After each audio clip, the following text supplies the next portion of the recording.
Hello everyone, welcome back to my channel. How are you all? I hope you all are fit and fine. So let's start today's video.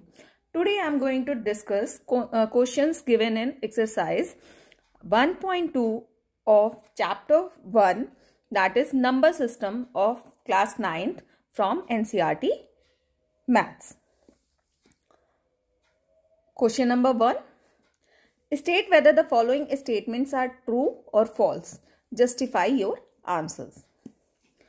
इसमें क्या बताना है? जो statement दिया है वो बताना है सही है या गलत है, और अगर सही है तो क्यों सही है और गलत है तो क्यों गलत है.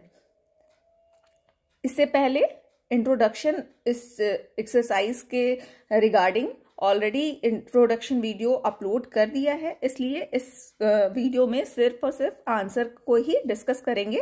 डिटेल में कॉन्सेप्ट इंट्रोडक्शन वीडियो में दिया गया है, जो कि आप चैनल पे जाके देख सकते हैं.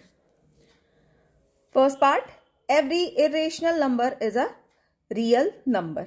क्या कहा जा रहा है कि सारे जो इरेशनल नंबर हैं वो क्या रियल नंबर होते हैं. तो ये स्टेटमेंट क्या है, हमारा ट्रू है. क्यों? क्योंकि जो रियल नंबर होते हैं वो सारे इरेशनल और रेशनल नंबर को मिलाकर ही बनते हैं. क्या लिखेंगे? True, because real number contains all rational and irrational numbers. Next part, every point on the number line is of the form root m, where m is a natural number. इसमें क्या कह रहा है कि नंबर लाइन पे जो point है वो हर एक पॉइंट रूट एम के फॉर्म में हो सकता है, जहां पे एम क्या है, नेचुरल नंबर है. तो ये स्टेटमेंट क्या है, गलत है. क्यों? क्योंकि नेचुरल नंबर क्या होते हैं, हमारे निगेटिव नहीं होते हैं, और किसी भी नेचुरल नंबर का जो स्क्वायर रूट होता है वो निगेटिव नहीं हो सकता है. इसलिए इस सेंटेंस इसका आंसर क्या होगा हमारा, false, because negative number can not be the square of any natural number. Next, third part, every real number is an irrational number. अब क्या कहा जा रहा है कि सारे रियल नंबर इरेशनल नंबर हैं. फर्स्ट पार्ट में हमसे कहा गया था कि सारे इरेशनल नंबर रियल नंबर है, जो कि ट्रू स्टेटमेंट था. लेकिन अब पूछा जा रहा है कि सारे रियल नंबर इरेशनल नंबर हैं. तो नहीं, ये गलत है, क्योंकि रियल नंबर के अंदर हमारे रेशनल नंबर और इरेशनल नंबर दोनों आते हैं. तो यहाँ पे आंसर हम क्या लिखेंगे, false, because real number contains all rational numbers also. Next question, are the square root of all positive integers irrational? If not, give an example of the square root of a number that is rational number. क्या कहा जा रहा है कि सारे जो positive integers हैं उनका जो स्क्वायर रूट होता है वो क्या, इरेशनल होता है, और अगर नहीं होता है तो हमें कुछ एग्जाम्पल बताने हैं जिनका स्क्वायर रूट रेशनल नंबर होता है. तो स्टेटमेंट तो हमारी गलत है. तो यहां हम क्या लिखेंगे, no the square root of all positive integers are not irrational. सारे जो पॉजिटिव इंटीजर होते हैं उनका स्क्वायर रूट हमेशा इरेशनल नंबर नहीं होता है. बहुत नंबर ऐसे होते हैं जिनका स्क्वायर रूट रेशनल भी होता है. एग्जाम्पल, रूट 9 का स्क्वायर रूट क्या होता है, 3, क्योंकि 9 क्या है, 3 का स्क्वायर है. रूट 16 का स्क्वायर रूट क्या होता है, 4. रूट 25 का स्क्वायर रूट क्या होता है, 5. तो ऐसे ही जितने भी नंबर्स हैं जो कि एक परफेक्ट स्क्वायर है वो हम यहाँ पे एग्जाम्पल में दे सकते हैं. आगे क्या लिखेंगे, here 3, 4, 5 all are rational number. यहाँ हमने एग्जाम्पल दिखा दिया कि ऐसे भी नंबर्स हैं जिनका स्क्वायर रूट रेशनल नंबर होता है. Next question number 3, show how root 5 can be represented on the number line. यहाँ पे दिखाना है कि हम जो रूट 5 है नंबर, इसको कैसे नंबर लाइन पे शो करेंगे. तो इसका सॉल्यूशन हम पूरा अभी करेंगे. इसको करने के लिए सबसे पहले हमें ये देखना है पाइथागोरस थ्योरम की हेल्प लेनी है, उससे सारे मेजरमेंट निकालने हैं कि कौन कौन सी लेंथ हम लेंगे, किस तरीके से प्लॉट करेंगे, कैसे।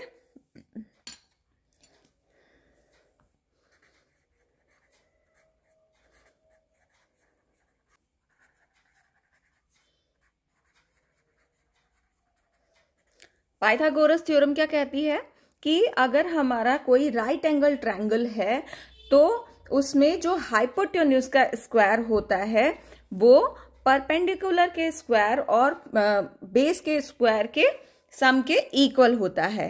हाइपोटेन्यूज का जो स्क्वायर होता है वो किसके इक्वल होता है? Perpendicular square plus base square. तो इस क्वेश्चन को सॉल्व करने के लिए हम क्या करेंगे कि जो नंबर हमें नंबर लाइन पे प्लॉट करने के लिए दिया है उसको हम हाइपोटेन्यूज मानेंगे। Let √5 equals to hypotenuse. ठीक, उसके बाद परपेंडिकुलर की लेंथ हमेशा हम 1 सेंटीमीटर मानेंगे या 1 यूनिट मानेंगे, उसमें कुछ भी ले सकते हैं हम। 1 इक्वल्स टू परपेंडिकुलर। अब हम बेस की लेंथ लेंगे, लेंथ निकालेंगे। कैसे? इसमें हम वैल्यू जब पुट करेंगे तो √5 square equals to 1 square plus base square. अब √5 इसका स्क्वायर क्या होगा? 5, 1 का square 1 plus base square. Base square क्या आ गया हमारा? 5 minus 1 which is equals to 4। तो बेस हमारा क्या आ गया? अगर base square equals to √4 which is equals to base equals to 2, तो बेस की वैल्यू हमारी क्या आ गई? 2 यूनिट आ गई। तो हमें सारे मेजरमेंट मिल गए, हाइपोटेन्यूज मिल गया जो हमने माना था यहाँ पे √5, परपेंडिकुलर 1 हो गया और बेस की वैल्यू हमारी आ गई 2। तो अब इसको नंबर लाइन पे कैसे प्लॉट करेंगे देखते हैं। हम नंबर लाइन पे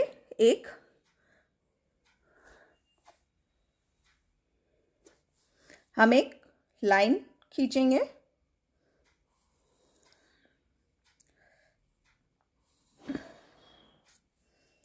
और इस पे कोई भी एक पॉइंट 0 प्लॉट कर देंगे। फिर जो बेस है, बेस हमारा इस लाइन पे होगा, इस पे पहले हम कुछ भी लेंथ मेजर कर लेंगे। जैसे यहाँ पे हम 2 सेंटीमीटर को 1 यूनिट कंसीडर कर रहे हैं।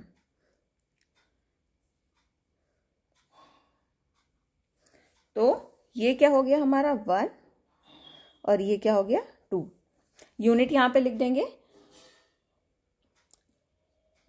1 unit equals to 2 centimetre, means यहां तक की जो डिस्टेंस है वो 1 यूनिट है। और बेस क्या है हमारा? बेस क्या निकल के आया है हमारा? 2 यूनिट। तो यहाँ पे हमें यहां तक की डिस्टेंस जो होगी, 2 तक की जो डिस्टेंस होगी वो हमारी क्या है? बेस है। यहाँ पे नेगेटिव नंबर -1 -2। अब क्या करेंगे? ये हो गया हमारा 2 तक की बेस हमने बना ली। इसके बाद क्या करेंगे हम? बेस से जो ये 2 सेंटीमीटर का पॉइंट है या 2 यूनिट का जो पॉइंट है, यहां से परपेंडिकुलर एक ड्रॉ करेंगे। ये परपेंडिकुलर। फिर यहां से लाइन ड्रॉ कर लेंगे, मैच कर देंगे। ये जो 2 यूनिट तक की डिस्टेंस है, इस लाइन को मैच कर देंगे। फिर इस पे हमारी परपेंडिकुलर की लेंथ हमने क्या मानी थी? 1 यूनिट। तो 1 यूनिट कितना है हमारा? यहां से लेके यहां तक की डिस्टेंस हमारी 1 यूनिट है। इसको मेजर कर लेंगे और इस नाप का आर्क इस लाइन पे लगा देंगे। ये 1 यूनिट की लेंथ है, ये आर्क लगा देंगे। फिर ये आर्क परपेंडिकुलर लाइन को जहां पे कट कर रहा है और ये 0 पॉइंट जो है दोनों को मैच कर देंगे। ये क्या है हमारी? हाइपोटेन्यूज, जिसको हमने कितना माना था? √5। ये पूरी लेंथ कितनी है हमारी? 2 यूनिट है। ये लेंथ क्या है हमारी? 1 यूनिट। तो ये वाली लेंथ हमारी क्या होगी, √5। ये हमें यहाँ अगर इस पॉइंट को हम ए नाम दे दें, बी नाम दे दें, तो जो OB की लेंथ है OB इक्वल्स टू √5। लेकिन ये पॉइंट जो है हमारा वो नंबर लाइन पे नहीं है। अब नंबर लाइन पे इसको कैसे लाएंगे, O से लेके या 0 से लेके हम B तक की जो डिस्टेंस है उसको मेजर करेंगे कंपास की हेल्प से। फिर ये मेजरमेंट हो गया। अब इस आर्क को हम नंबर लाइन पे लगाएंगे। ये आर्क हम नंबर लाइन पे लगा देंगे। जो ए पॉइंट है इसको हम इधर लिख लेते हैं, और ये पॉइंट यहाँ पे, ये वाला पॉइंट है, ये क्या, अगर इसको हम सी पॉइंट मान लें तो OC जो है, OC की डिस्टेंस क्या है हमारी, √5। सी पॉइंट हमारा √5 शो कर रहा है।